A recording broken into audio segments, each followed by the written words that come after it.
Gaza Israeli আগ্রাসনে হতাহত ফিলিস্তিনি ও তাদের পরিবারদের প্রতি সমবেদনা জানাতে রোমের রাস্তায় নেমেছে নানা বয়সী কয়েক হাজার মানুষ।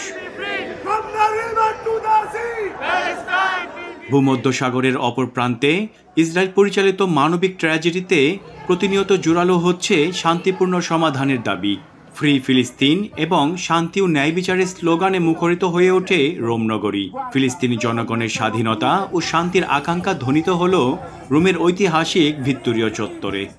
আজকের এই সমাবেশ থেকে ফিলিস্তিনকে স্বাধীন রাষ্ট্র এবং ফিলিস্তিনে অমানবিক হত্যাযজ্ঞ বন্ধের জোর দাবি জানাচ্ছি। আমি বুঝি নির্মাণের শিল্প, সালাম স্টিল বোঝে durability. Salam steel, most durable still.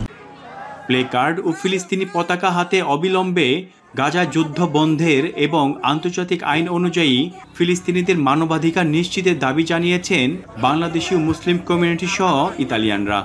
We are here in Rome right now with the Muslim community of Rome to stand against the genocide and stand against the killing of Palestinians and the killing of Palestinian children. This right here represents all the children.